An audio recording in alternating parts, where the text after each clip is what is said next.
अस्सलाम वालेकुम। Welcome back to my channel my daily tutor. आज हम क्लास 9 केमिस्ट्री का चैप्टर नंबर 2 एटॉमिक स्ट्रक्चर का सेक्शन सी जो है वो सॉल्व करने जा रहे हैं। इससे प्रीवियस वीडियो के अंदर हम जो है उसका सेक्शन बी जो है वो सॉल्व कर चुके हैं।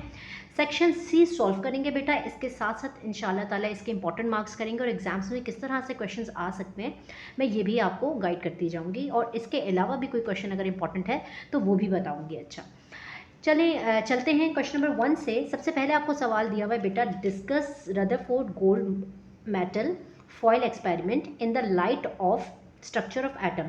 इसमें क्या करना है बेटा, एक साइंटिस्ट थे जिनका नाम था रदरफोर्ड। रदरफोर्ड ने एटम का स्ट्रक्चर बताया था कि एटम जो है वो किस तरह का नज़र आता है। तो आपको ये स्ट्रक्चर जो है एटम का किस तरह से नज़र आता है आपको बताना है।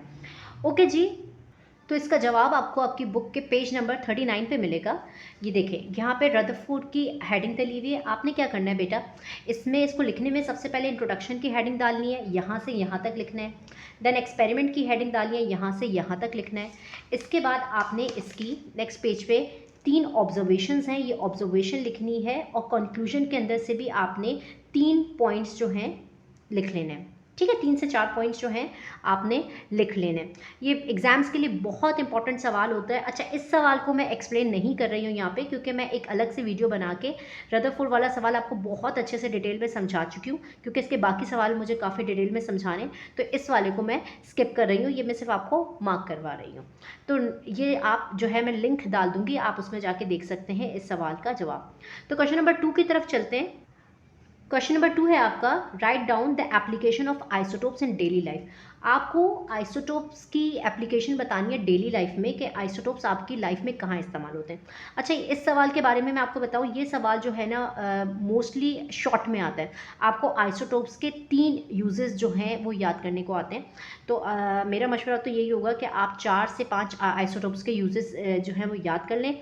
इसके सवाल इस तरह से बन के आते हैं बेटा, या तो डिफाइन आइसोटोप्स आ जाएगा, आइसोटोप्स की डेफिनेशन लिखनी है, मैं सेक्शन बी में समझा चुकी हूँ। साथ ही उसके आपने आइसोटोप्स के 3 से 4 यूजेस जो हैं वो लिख लेने। ठीक है, और एक लास्ट वीडियो में जो मैंने सेक्शन बी करवाया था, एक बात आपको बताना भूल गई थी। यहाँ पे जैसे क्लोरीन का स्ट्रक्चर बनाने को कहा है ना आपको आइसोटोप्स का, तो आइसोटोप्स के अंदर हाइड्रोजन का भी स्ट्रक्चर बनाने को आपको आ जाता है। ये पेज नंबर 49 पे आपको हाइड्रोजन का स्ट्रक्चर मिलेगा कि जो हाइड्रोजन है आइसोटोप, उसके भी 3 टाइप्स होते हैं। There are 3 hydrogen types, protonium, deuterium, tritium. तो इसकी यहाँ पे बताया हुआ भी है कि प्रोटीनियम में कितने प्रोटॉन और इलेक्ट्रॉन्स होते हैं, ड्यूटेरियम में कितने होते हैं, और ट्रिटिनियम में कितने होते हैं। तो ये भी जो है एग्जाम्स में अक्सर आपको पूछ लिया जाता है। आपने बस ये एग्जाम्पल हाइड्रोजन की ये भी याद कर लेनी है। क्लोरीन के अलावा हाइड्रोजन की एग्जाम्पल भी आपने आइसोटोप की याद कर लेनी है। तो अब देखते हैं इसके यूजेस, एप्लीकेशंस कि इसके कितने यूजेस हैं। तो इसके यूजेस बेटा आपको पेज नंबर 51 पे मिलेंगे। देखें, ये आपके आइसोटोप्स के नाम लिखे हुए और ये इसके यूजेस हैं। आइसोटोप्स मेडिकल की फील्ड में बहुत ज़्यादा इस्तेमाल होते हैं। ये आपने जो है वो नाम याद कर लेने हैं 2-3 आइसोटोप्स के, और इनके यूजेस याद कर लेने हैं। ये देखें, इतने सारे हैं ना, आप इनमें से कोई से भी 5 यूजेस जो हैं वो याद कर लें। जैसे कि ये जो आइसोटोप्स है कैंसर के ट्रीटमेंट के लिए इस्तेमाल होता है, बॉडी के treatment of body cancer due to more penetrating power. इसके अंदर पेनेट्रेटिंग पावर बहुत ज़्यादा होती है, मतलब ईजिली कहीं भी अंदर ये घुस सकते हैं, जिसकी वजह से ये कैंसर सेल्स को आसानी से मार सकते हैं। इसकी वजह से इनको इस्तेमाल किया जाता है। ठीक है, अच्छा, detestations of thyroid gland in the neck. अच्छा, हमारी जो नेक है उसके अंदर गुदूद हो जाते हैं, जैसे हम कहते हैं थायराइड, तो उसको भी चेक करने के लिए अक्सर लेज़र लाइट का इस्तेमाल किया जाता है, जो आइसोटोप्स होते हैं। इसके अलावा आपकी बोन्स की ग्रोथ किस तरह से हो रही है, अगर आपके कहीं फ्रैक्चर हो गया है उसके एक्सरेज वगैरह उसमें भी जो है वो इस्तेमाल किया जाता है। और क्या कहते हैं, स्टेरलाइजेशन, मतलब सफाई के काम में, इंडस्ट्रियल हो या कोई भी इंस्ट्रूमेंट्स हो जिसको बैक्टीरिया से क्लीन किया जाना हो, तो उसकी स्टेरलाइजेशन के अंदर आइसोटोप्स का इस्तेमाल किया जाता है। ठीक है, इसके अलावा और कौन सा आसान हो सकता है, ये कर सकते हैं आप, uses to estimate the age of fossils, कोई भी फॉसिल्स जो हैं, आपको पता है फॉसिल्स क्या होते हैं, पुराने कदीम ज़माने की जो चीज़ें निकली थी, ऑयल पेट्रोल, ये तमाम चीज़ें फॉसिल्स हैं। तो फॉसिल्स कितना पुराना है उसको भी चेक करने के लिए आप जो है वो रेडियो एक्टिव एलिमेंट का इस्तेमाल कर सकते हैं। तो बेटा आपने इसमें से कोई भी 5 जो हैं वो याद कर लेने। वैसे क्वेश्चन मैंने शॉर्ट में देखा है ज़्यादातर, ये 3 आपको लिखने को आते हैं आइसोटोप। तो ये वाला सवाल कवर हो गया है। नेक्स्ट सवाल की तरफ चलते हैं बेटा। नेक्स्ट सवाल में आपसे कहा है बोहर्स एटॉमिक मॉडल और रदरफोर्ड एटॉमिक मॉडल के बीच में आपको डिफरेंस बताना है कि बोहर और रदरफोर्ड दोनों के एटॉमिक मॉडल में क्या फ़र्क है। अच्छा जी, ये बात समझें कि बोहर और रदरफोर्ड दोनों ने ही एटम का मॉडल पेश किया था। ओके, इन दोनों ने ही बताया था कि एटम जो है वो किस तरह का दिखता है, लेकिन इन दोनों के जो वो थे लाइक कॉन्सेप्ट थे उसमें डिफरेंट था। पहले रदरफोर्ड ने एटम का मॉडल पेश किया था, उसके बाद बोहर्स ने पेश किया था, और इनके कुछ चीज़ें इनकी डिफरेंट थी। हम इसको मार्क करते हैं, देखते हैं क्या पॉइंट्स हैं इसके। तो ये मैंने पॉइंट्स लिखे हुए हैं रदरफोर्ड एटॉमिक मॉडल और बोहर्स एटॉमिक मॉडल के। पहला पॉइंट पढ़ते हैं बेटा, आपने 5 पॉइंट्स जो हैं वो एग्जाम्स के लिए याद करने हैं। पहला पॉइंट क्या है कि रदरफोर्ड का जो एटॉमिक मॉडल है ना वो क्लासिकल थ्योरी पे डिपेंड करता है, और बोहर्स का जो है वो क्वांटम थ्योरी। अब ये क्लासिकल और क्वांटम थ्योरी क्या है बेटा, जो मॉडर्न टेक्नोलॉजी है, मॉडर्न साइंस है, उसे हम क्वांटम थ्योरी कहते हैं। जो ओल्ड साइंस है, ओल्ड तरीक़ेकार जो था, उसको हम क्लासिकल थ्योरी। तो रदरफोर्ड के ज़ाहिर पुराना था, तो ये क्लासिकल थ्योरी पे डिपेंड करता है, और ये क्वांटम पे। दूसरा क्या है, रदरफोर्ड ने क्या बताया कि electrons revolve around the nucleus, के इलेक्ट्रॉन्स जो हैं वो न्यूक्लियर के इर्द गिर्द घूमते जाते हैं। ठीक है, आप बात समझिए।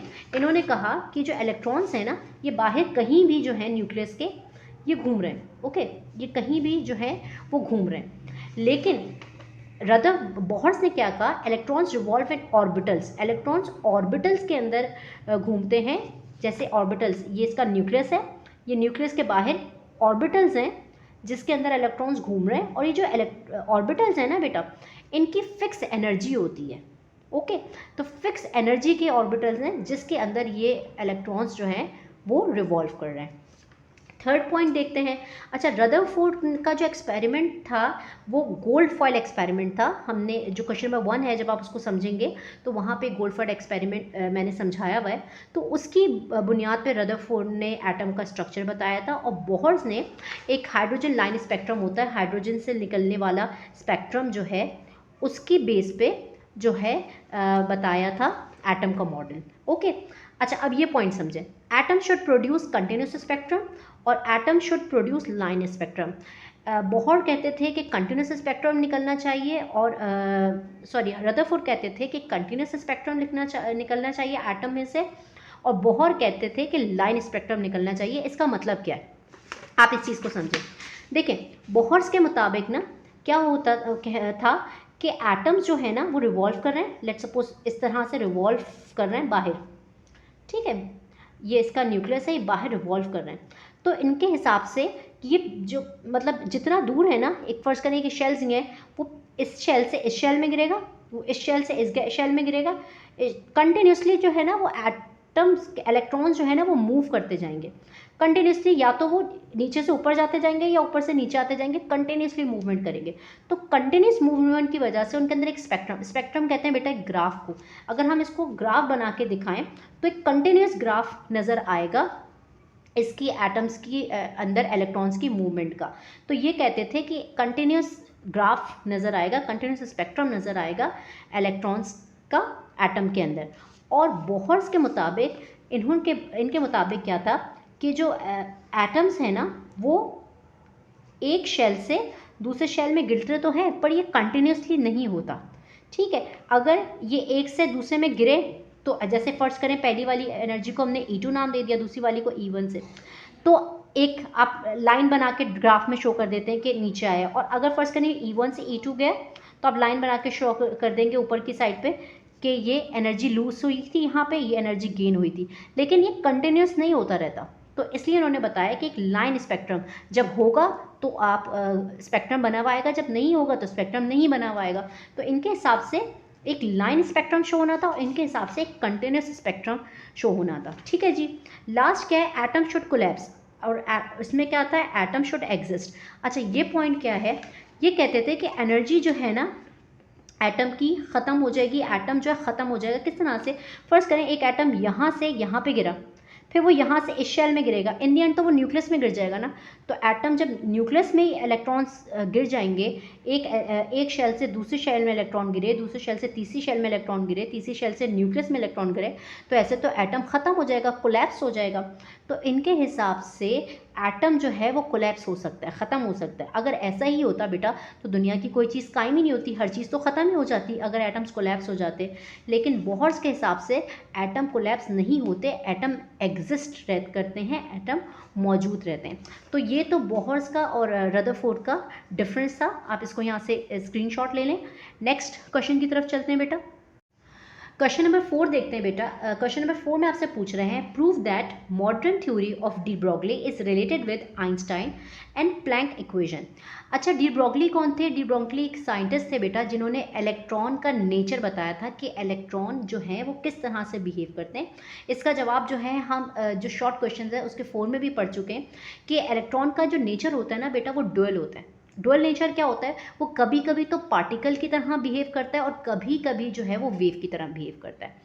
तो इन्होंने इस नेचर को देखते हुए इन्होंने क्या किया था, दो साइंटिस्ट थे, एक आइंस्टाइन और एक प्लैंक, इनके दो फार्मूलाज को, इनके दो इक्वेशंस को मिला के एक अपनी इक्वेशन बनाई थी। उसे हमें डिस्कस करना है। तो हमें क्या करना होगा, इसका जवाब आपको आपकी बुक के पेज नंबर 43 पे मिलेगा। तो सबसे पहले हमने डी ब्रॉगली का थोड़ा सा इंट्रोडक्शन दे के हमें बतानी है उसकी डेफिनेशन, देन इसके बाद डेरिवेशन है जो मैं आपको ड्राइव करवाऊंगी। देखें, in 1923 Louis de Broglie extend the wave particle duality of electron. उन्होंने 1923 में इलेक्ट्रॉन का बिहेवियर बताया था वेव पार्टिकल। वेव पार्टिकल का मतलब है बेटा कि इलेक्ट्रॉन जो है ना वो दो तरह से बिहेव करता है। आगे हम पढ़ते हैं किस तरह से। And propose a hypothesis that all matters has particle as well as wave nature at a sub microscopic level. कि अगर हम इसको माइक्रोस्कोपिक लेवल से देखें तो ये जो इलेक्ट्रॉन है ना ये दो तरह से बिहेव करते हैं। समटाइम्स तो किसी के जगह पे वो वेव की तरह बिहेव करेंगे और समटाइम्स जो है वो किस तरह से बिहेव करेंगे, वो पार्टिकल की तरह का नेचर शो करेंगे। ठीक है जी। तो डी ब्रॉगली की आपने यहाँ से लेके यहाँ तक डेफिनेशन लिखनी है कि डी ब्रॉगली ने क्या बताया था नेचर के बारे में इलेक्ट्रॉन के। उसके बाद क्या करना है, हमें बताना है एक नया फॉर्मूला बना के, जो डी ब्रॉगली ने क्या किया था, आइंस्टाइन और प्लैंक के जो फॉर्मूलाज हैं उनको मिला के बनाया था। तो आपने ये लिख लेना है, de Broglie combine the Einstein and Planck equation and argue if that. अच्छा, यहाँ तक आपने लाइन लिख ली। इसके बाद क्या लिखना है ये मैं आपको बता रही हूँ। अच्छा देखें, इसके बाद आप लिखेंगे आइंस्टाइन का फॉर्मूला। आइंस्टाइन का फॉर्मूला बराबर होता है बेटा E equals to MC square, और प्लैंक्स फार्मूला जो बराबर होता है E equals to H mu. देखें E क्या शो कर रहा है बेटा, E दोनों का। E शो कर रहा है एनर्जी, आप यहाँ से देख लें, E एनर्जी शो कर रहा है। ये जो H है ये प्लैंक्स कांस्टेंट है, ये जो म्यू है ये फ्रीक्वेंसी ऑफ लाइट शो कर रहा है, M जो है ये मास है, और यहाँ पे ये जो C है ना बेटा ये स्पीड ऑफ लाइट को शो कर रहा है। तो आपने ये जो जो चीज़ें जो शो कर रहे हैं आपने ये तमाम चीज़ें लिख लेनी है। ओके, आपने दोनों फॉर्मूलाज लिखने हैं, उसके बाद आपने बुक में यहाँ से लेके यहाँ तक ये लाइन लिख लेनी है कि ये हर चीज़ जो है वो क्या शो कर रही है। ओके, इसके बाद क्या करना है बेटा, आपने इन दोनों फॉर्मूलाज को कंबाइन कर देना है। क्यों कंबाइन कर रहे हैं, क्योंकि हमने डी ब्रॉगली में यही पढ़ा है ना कि उसने क्या किया था कि इन दोनों के फॉर्मूलाज को जो है वो कंबाइन कर दिया था। इसको मैं इक्वेशन 1 का नाम दे देती हूँ, इसे इक्वेशन 2 का। तो हम लिखेंगे कंबाइन इक्वेशन 1 एंड 2। ओके जी, कंबाइन कर लिया। देखिए ई सेम है तो हम इसको कैसे लिख लेंगे, MC square is equals to H mu. Okay, ठीक है। अच्छा, ये म्यू हमने अभी पढ़ा कि ये म्यू क्या चीज़ शो कर रही है बेटा, ये फ्रीक्वेंसी ऑफ लाइट जो है वो शो कर रही है। और जो फ्रीक्वेंसी ऑफ लाइट का फॉर्मूला होता है बेटा वो होता है, फ्रीक्वेंसी ऑफ लाइट का फॉर्मूला होता है C/λ। ओके, ये आपने बात याद रखनी है, फ्रीक्वेंसी ऑफ लाइट का फॉर्मूला होता है C/λ। तो हम क्या करेंगे, इस फ्रीक्वेंसी ऑफ लाइट की जगह पुट कर देंगे इसका फॉर्मूला MC स्क्वायर बेटा ऐसे ही रहेगा, इसकी जगह पे आ जाएगा HC/λ। ओके, अच्छा 2 C थे, एक C से एक C जो है वो कैंसिल आउट हो गया, यहाँ क्या बचा MC और यहाँ क्या बचा H/λ। ओके, अच्छा अब इसमें आपको वेवलेंथ मालूम करनी होती है, लैम्डा मालूम करना होता है। तो आप क्या करेंगे, इसको इसकी जगह पे ले जाएंगे, MC को यहाँ नीचे ले आएंगे। तो आपने लिखा lambda is equals to H/ mc। Okay, अच्छा ये जो c है ना बेटा, ये जो स्पीड है, तो आप इसके अंदर एक लाइन ऐड करेंगे कि velocity v will replace by speed of light c। Velocity का v जो है उसने स्पीड ऑफ लाइट c को जो है वो रिप्लेस कर दिया, यानी कि हम इस c की जगह पे जो है वो v भी लिख सकते हैं। ऐसा क्यों किया हम इसको आगे देखेंगे, क्योंकि हमें इस फॉर्मूले को आगे कंप्लीट करना है। हमने लैम्डा लिखा h इजिकल्स टू, ये बन गया mv। ओके, देखिए स्पीड, वेलोसिटी हो या स्पीड ऑफ लाइट हो, एक ही बात हो गई ना कि आपने इसके अंदर स्पीड ही मालूम करनी है, तो v जो है उसकी जगह पे c आ गया, तो फॉर्मूला बन गया h is lambda equals to h upon mv। ये जो mv है बेटा, ये किसका फॉर्मूला है, हम पढ़ चुके हैं फिजिक्स के अंदर, ये जो mv है ये मोमेंटम का फॉर्मूला होता है। तो हम लिखेंगे वी नो दैट मोमेंटम जो है वो बराबर होता है p is equals to mv। Okay, तो हम क्या करेंगे, हम यहाँ पे इस mv की जगह पे मोमेंटम लिख लेंगे h अपॉन p।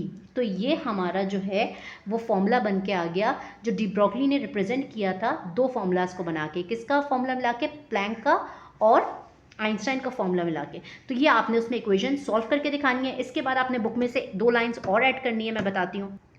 ये पेज नंबर 44 पे देखें, आपने ये लिखना है the wave nature of a particle is qualified by de Broglie wavelength define as wavelength को लैम्डा से शो करते हैं ना, is equals to h upon P, where p is the moment of the particle, जहाँ पे p जो है वो मोमेंट ऑफ पार्टिकल है। तो यहाँ आपकी डेरिवेशन जो है वो कंप्लीट हो गई।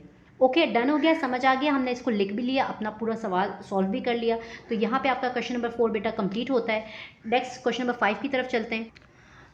ओके, अच्छा इसके साथ चलने से पहले हम थोड़ी सी इंपॉर्टेंट मार्किंग कर लेते हैं। देखिए रदरफोर्ड एक्सपेरिमेंट बहुत इंपॉर्टेंट होते हैं एग्जाम्स के लिए।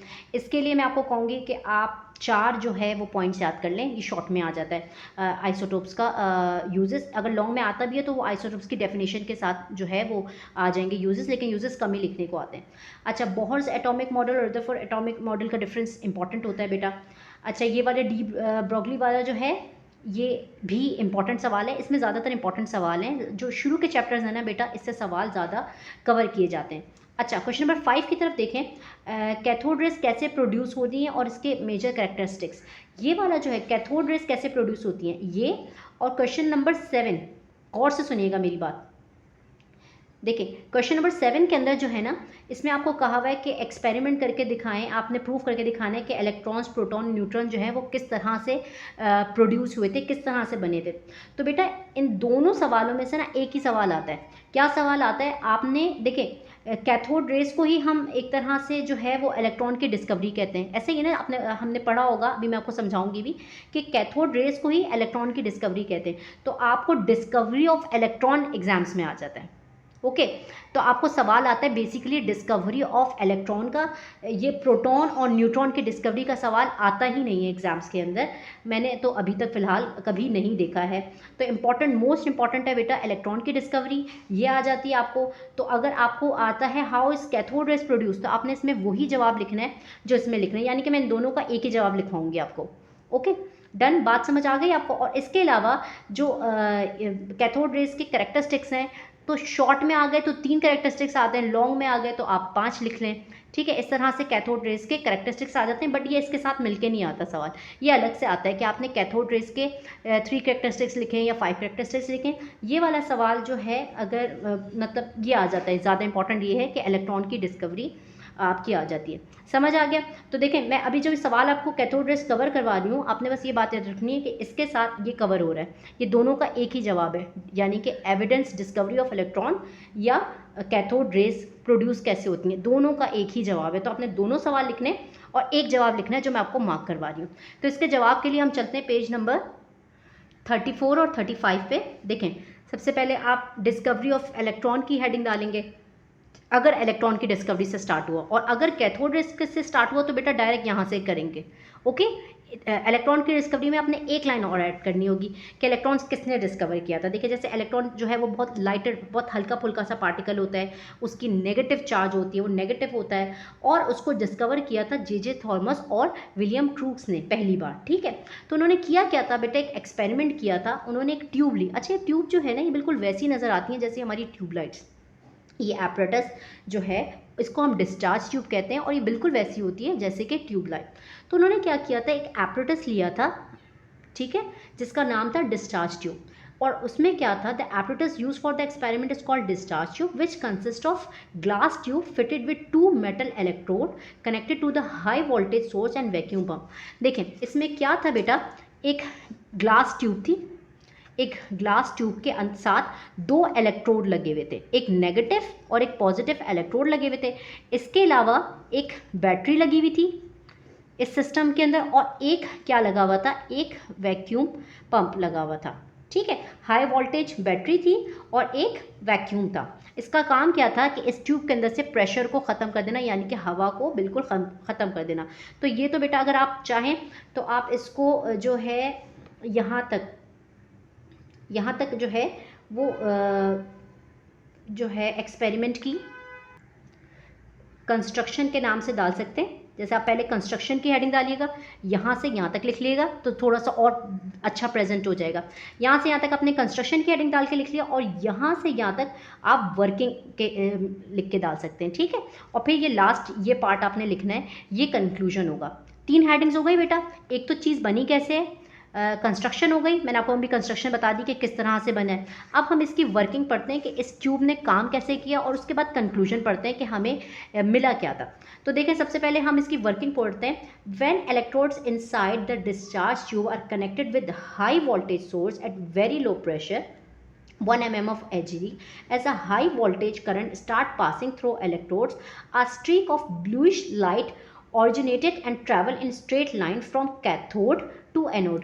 कह रहे हैं जैसे ही हमने क्या किया, इसमें से करंट पास करवाया। पहले क्या किया, वैक्यूम करके इसके अंदर से बिल्कुल हवा ख़त्म कर दी, इसका बिल्कुल प्रेशर हम बहुत लो ले आए, बहुत हल्का इसका हमने प्रेशर बिल्कुल ख़त्म कर दिया। उसके बाद क्या, जैसे ही आपने करंट पास करवाया तो गौर किया गया, देखा गया कि कैथोड से एनोड की तरफ एक ब्लू कलर की लाइट जो है वो गई है, ठीक है। ब्लूइश कलर की लाइट जो है वो स्ट्रेट ट्रैवल कर रही है, और कहाँ से कहाँ ट्रैवल कर रही है, कैथोड से एनोड की तरफ। ये वर्किंग के अंदर जो है वो देखा गया। which cause glow on the wall of the opposite end, these rays are called cathode rays। अच्छा क्या कहा कि जब ये ट्रैवल कर रहे थे ना बेटा, तो इसके ट्रैवल करने की वजह से क्या हुआ कि जो पूरा ग्लास था इसके अंदर चमक पैदा हो गई, ये जलने लगा, इसके अंदर लाइट आ गई, और इन रेस को नाम दिया गया कैथोड रेस का। कैथोड रेस का क्यों नाम दिया गया बेटा, क्योंकि ये कैथोड से एनोड की तरफ ट्रैवल हुई। इतनी बात आपको समझ आ गई। देखिए अब इसमें 2 चीज़ कवर हो गई, और यही रेजेस तो वो हैं इलेक्ट्रॉन्स हैं, तो इलेक्ट्रॉन की डिस्कवरी भी यहाँ से कवर हो गई ना।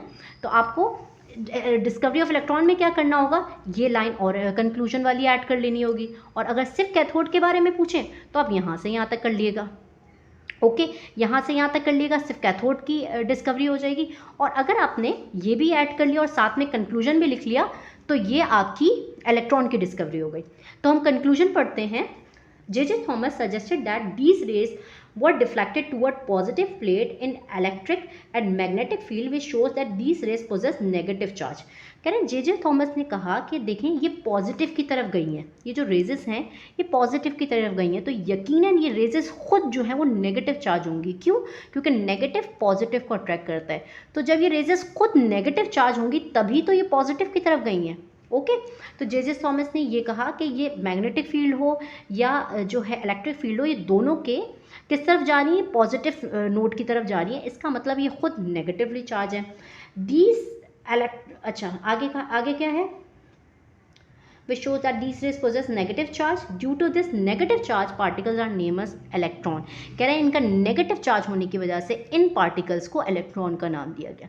वही बात आ गई जो मैंने आपको कहा, आपने कैथोड की डिस्कवरी भी पढ़ ली, आपने इलेक्ट्रॉन की डिस्कवरी भी पढ़ ली।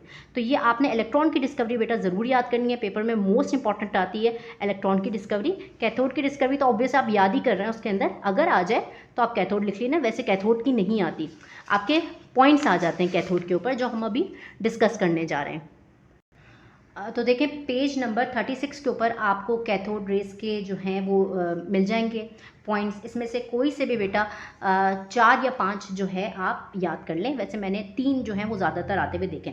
सबसे पहला क्या पॉइंट है इसका कि कैथोड रेस जो हैं वो they travel in straight line from cathode to anode. अभी हमने एक्सपेरिमेंट में पढ़ा कि कैथोड से एनोड की तरफ जाती हैं और स्ट्रेट लाइन में जाती हैं, तो यही इसका पहला पॉइंट बन गया।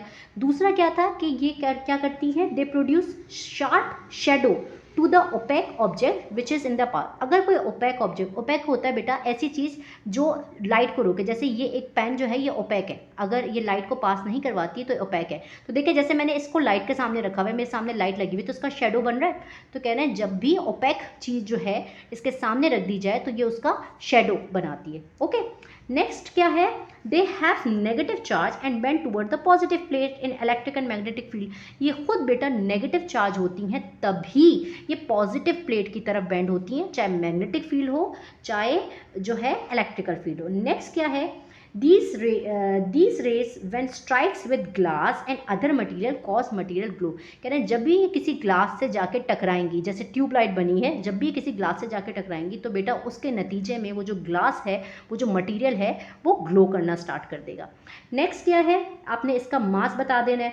The EM charge and mass ratio of cathode particle is this. इसको बस यहाँ तक याद कर लें। कह रहे हैं इसका जो चार्ज है वो यहाँ तक है, अगर ये पॉइंट करना है ना, इतना बड़ा नहीं किएगा, इसको यहाँ तक कर लें।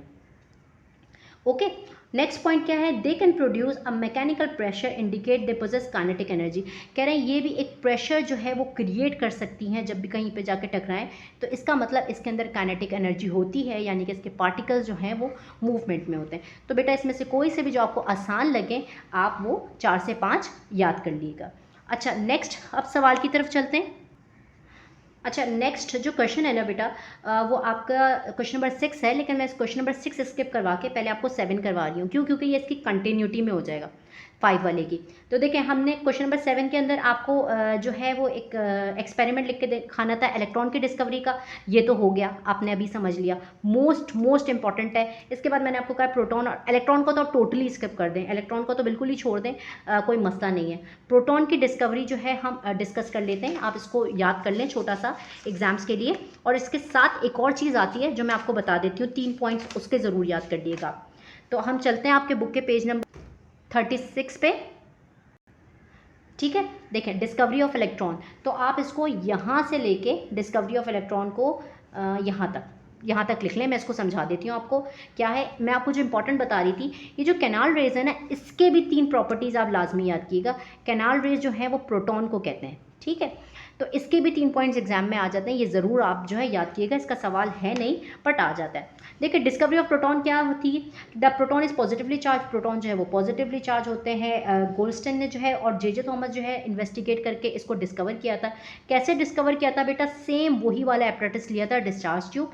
जब कैथोड से एनोड की तरफ रेजेस जा रही थी तो इन्होंने गौर किया कि कुछ रेजेस हैं जो एनोड से भी कैथोड की तरफ जा रही हैं, तो और इन रेजेस को उन्होंने प्रोटॉन का नाम दिया, कैनाल रेजेस का नाम दिया। क्यों बेटा, क्योंकि देखें ये किस तरफ जा रही थी, नेगेटिव की तरफ जा रही थी, ये एनोड से कैथोड की तरफ जा रही थी। तो देखें जब पॉजिटिव से नेगेटिव की तरफ जा रही हैं तो यानी खुद पॉजिटिव चार्ज हुई ना, तभी तो ये नेगेटिव को अट्रैक्ट कर रही हैं। तो इसलिए इन्होंने कहा कि ये जो है इनको कैनाल रेज नाम दिया और इनको पॉजिटिव प्रोटॉन का जो है वो नाम दिया। तो बस हम इसको पढ़ लेते हैं। सेम वही एपरेटस इस्तेमाल हुआ है, वही सब चीज़ें इसमें लिखी हुई है कि प्रोटॉन जो है वो ऑब्जर्व हुआ था सेम एपरेटस में जिसमें कैथोड रेज ऑब्जर्व हुए थे। जब हम कैथोड का एक्सपेरिमेंट परफॉर्म कर रहे थे तभी Goldstein's discovered that not only negative charge cathode rays but positive charge rays are moving in opposite direction.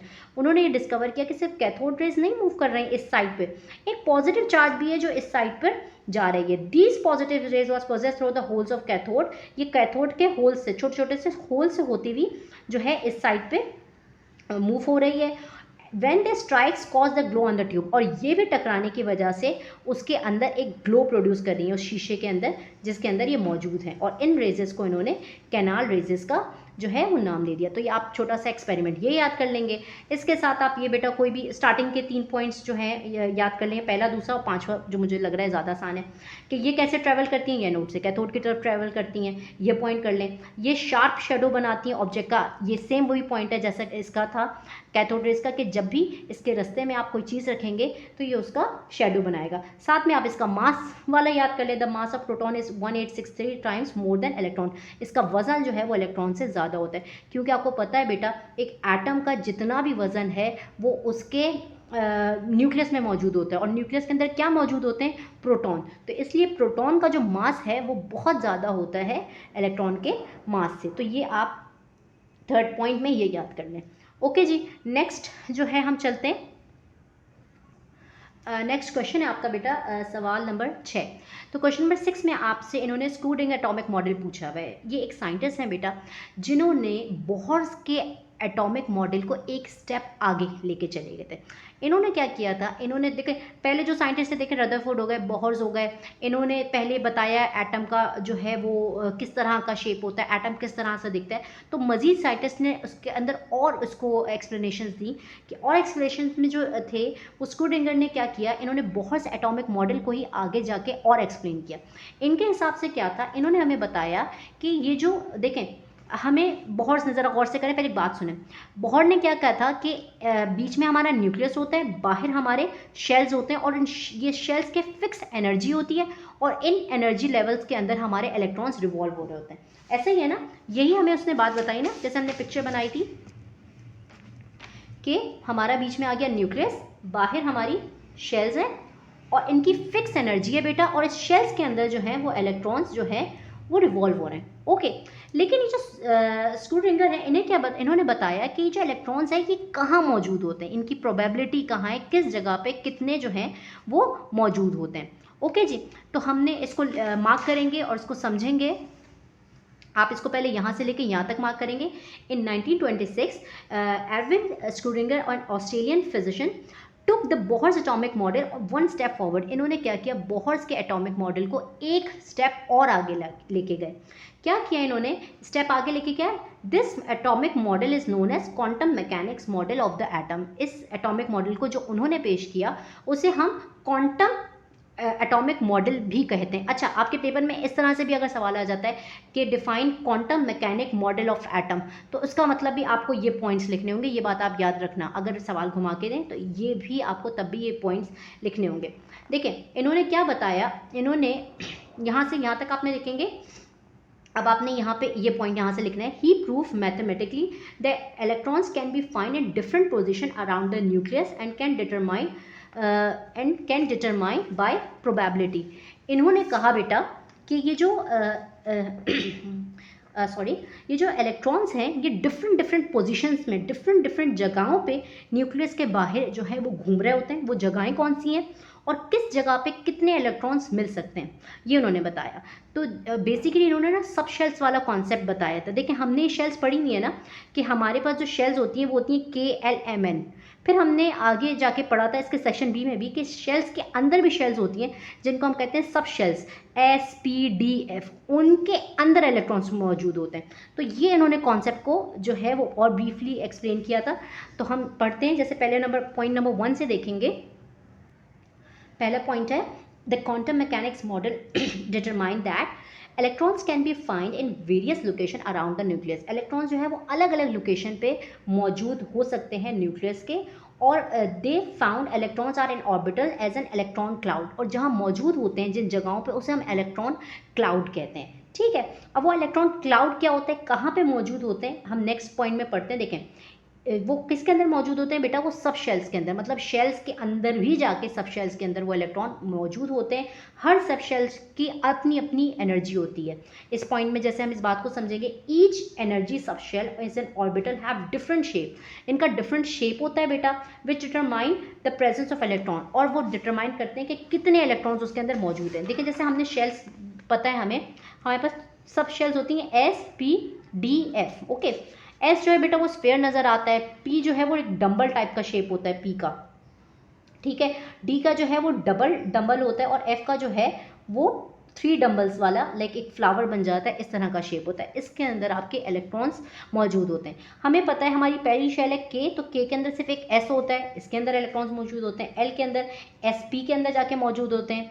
M के अंदर जो है वो SPD के अंदर मौजूद होते हैं, और N के अंदर SP D और F इसके अंदर हमारे शेल्स जाके मौजूद होते हैं। तो लाइक एक ये इलेक्ट्रॉन का क्लाउड बन गया ना कि इलेक्ट्रॉन्स कहाँ कहाँ अंदर जाके मौजूद होते हैं। इन्होंने ये बताया कि इलेक्ट्रॉन्स जो हैं वो अलग अलग सब शेल्स के अंदर, और हर सब शेल की अपनी एनर्जी है और हर शेल की एक अपनी कैपेसिटी है। हमें पता है एस में 2 इलेक्ट्रॉन आ सकते हैं बेटा, पी में 6 आ सकते हैं, डी में 10 आ सकते हैं, एफ में 14 आ सकते हैं।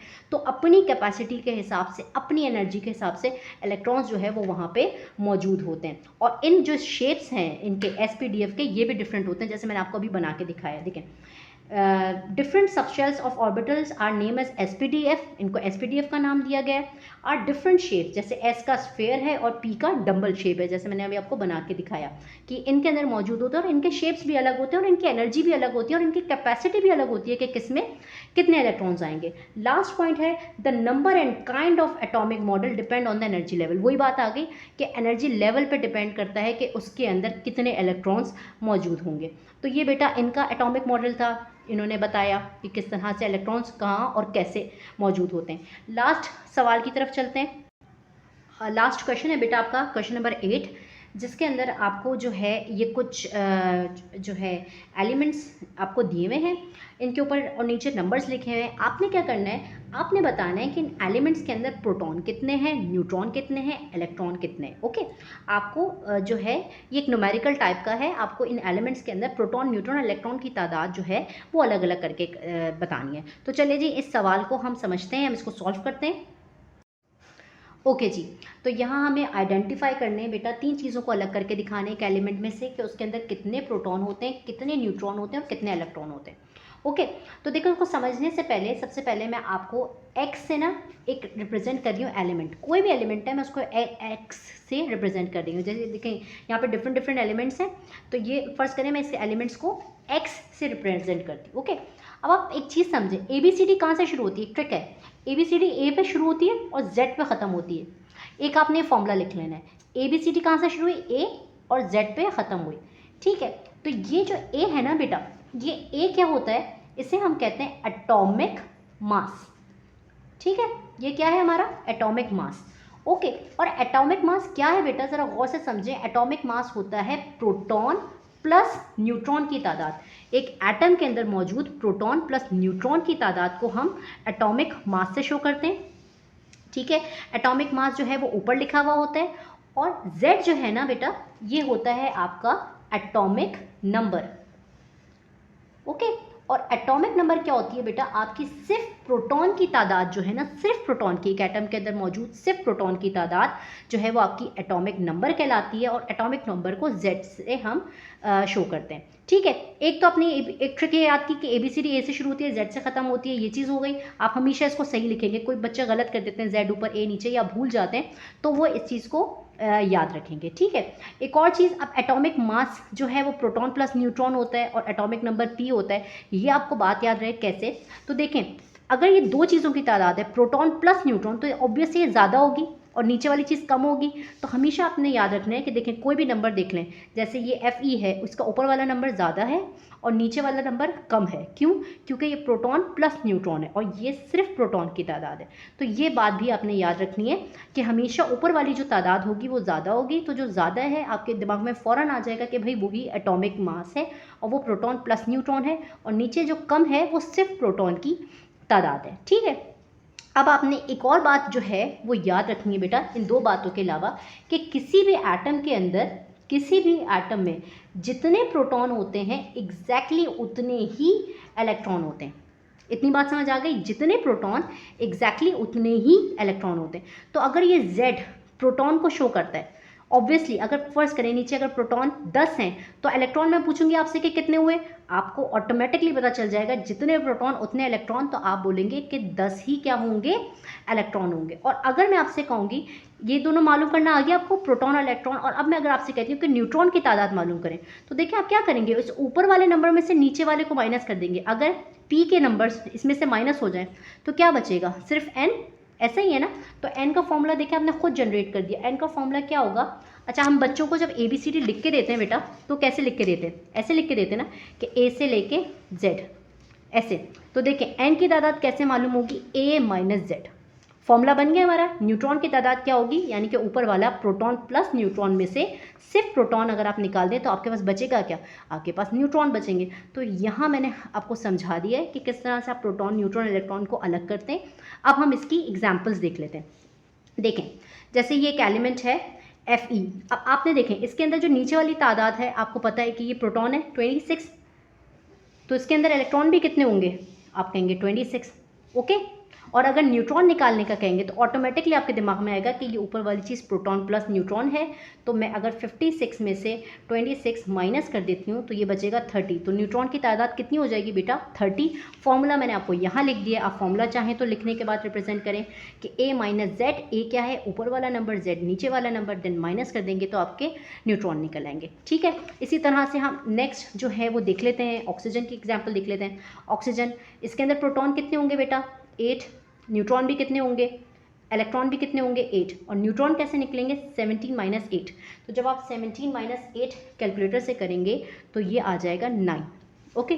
क्लोरीन देख लेते हैं, प्रोटॉन कितने, 17, ऑटोमेटिकली फॉरन आ जाएगा आपके दिमाग में, इलेक्ट्रॉन कितने, 17, और न्यूट्रॉन कैसे, 37 माइनस 17। तो 37 माइनस 17 होता है बेटा 20। आप फॉर्मूला लगा के भी इसको सॉल्व कर सकते हैं, लेकिन अगर आपको 3-4 एलिमेंट साथ दें तो आप इस तरह से चार्ट बना के डायरेक्टली कर सकते हैं। यहाँ पे बस एक फॉर्मूला लिख दिएगा, A minus Z is equals to N। ये आप फॉर्मूला यहीं पे लिख दिएगा अपना और इसको डायरेक्टली सॉल्व करना शुरू कर दिएगा, ठीक है। यूरेनियम का देख लेते हैं, कितना हुआ इसका प्रोटॉन, नीचे वाला नंबर लिखा 92, इलेक्ट्रॉन भी 92, और जो है न्यूट्रॉन की तादाद कितनी हो गई 235 में से जब हम 92 माइनस करते हैं तो ये बराबर हो जाएगा 143 के। अच्छा जी, कार्बन को देखते हैं हम। कार्बन की जो है प्रोटॉन कितने, 6, इलेक्ट्रॉन कितने, 6, और 14 माइनस 6 करके न्यूट्रॉन की तादाद निकाली तो वो आ गई 8, ठीक है जी। तो हमने इस तरह से प्रोटॉन, न्यूट्रॉन, इलेक्ट्रॉन को अलग करना सीख लिया। वीडियो पसंद आई हो तो प्लीज़ लाइक करें, सब्सक्राइब करें, शेयर करें। थैंक यू, अल्लाह हाफिज़।